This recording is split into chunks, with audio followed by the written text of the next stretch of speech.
Welcome back to Global Pathways. I'm Lena, and today we're comparing two European residency by investment options that are often discussed together, Malta and Lithuania.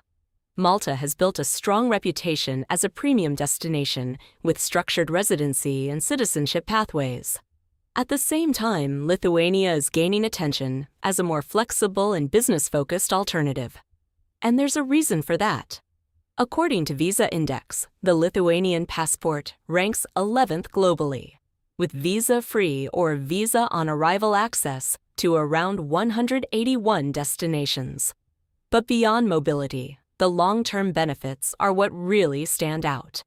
Once you obtain permanent residency in Lithuania, you gain access to free public education for you and your children, access to healthcare, and the ability to bring your family members to live with you. So this isn't just about residency. It's about building a long-term future in the European Union. So how do these two options actually compare in practice? To walk us through it, I'm joined by Tom from Pathways.lt. Tom, welcome. Thanks, Lena. This is a very interesting comparison because both countries offer access to the European Union, but the structure, cost, and expectations are quite different. Let's start with the main difference. What separates Malta from Lithuania? Malta operates through structured investment programs. Typically, this includes government contributions, property purchase or rental, administrative fees. So it's a multi-layered process with clearly defined steps. Lithuania is different. It's based on business activity, either establishing or acquiring a company and meeting operational requirements like employment and tax contributions. So Malta is program-based, while Lithuania is business-based? Exactly. One is a structured package, the other is an active economic model. Can you share a real example where a client had to choose between the two? Yes, we worked with a client who initially explored Malta. He understood the structure, but the process involved several components: property commitments, contributions, and multiple steps to maintain compliance. He was looking for something more direct, so he shifted to Lithuania. He invested in an existing company that already had employees, operations, revenue. The structure became much simpler: one business, one focus, and a clear path to residency. So fewer moving parts?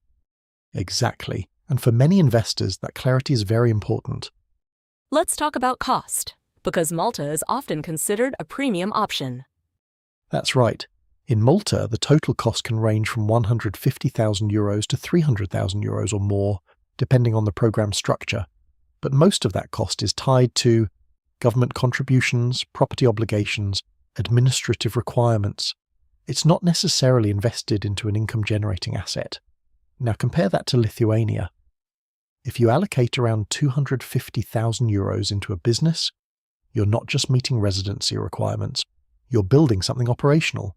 But here's what many investors don't realize. You don't always need that level of capital to enter Lithuania. It's possible to acquire an existing business starting from as little as €50,000, with the minimum required investment beginning at around €28,000, depending on the structure and case. This makes Lithuania significantly more accessible for investors who want to enter the EU without committing large upfront capital. For example, employing local staff, running active operations, contributing to the economy. You can also appoint yourself as the company's director and receive a salary. This allows you to fast-track permanent residency in about 3 years. So instead of spending into a program, you're investing into something that can grow? Exactly.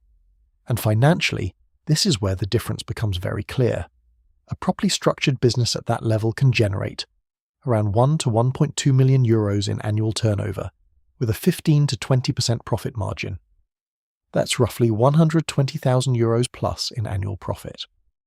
So the investment can actually return value, not just secure residency? Exactly, it's not just a cost, it's a working asset. What about maintaining residency in both countries? Malta has clearly defined program requirements, but they come with ongoing obligations, such as maintaining property and fulfilling financial commitments. Lithuania focuses on business continuity. As long as the company is active, employing people, paying taxes, The residency is supported by real economic activity. So why are more investors now considering Lithuania? Because they want simplicity and structure, lower capital entry, flexibility and income potential. Lithuania offers a more direct and practical approach, especially for those who want their investment to actually work. Who is each option best suited for? Malta is ideal for investors who prefer a structured, program-based approach and are comfortable with higher costs. Lithuania is better suited for entrepreneurs, business-minded investors, individuals who want active involvement, people looking for a more scalable and accessible entry. If you had to summarize Malta versus Lithuania. Malta is a structured investment program. Lithuania is a business-driven pathway. Both work, but they serve very different strategies. Tom, thank you for that clear comparison. To our listeners, choosing the right residency path isn't just about access, but about how your investment is structured and how it performs over time. Sometimes the smarter move isn't spending more. It's making your investment work for you. If you want to know whether Lithuania fits your case, book a consultation with Pathways.lt. Every case is different.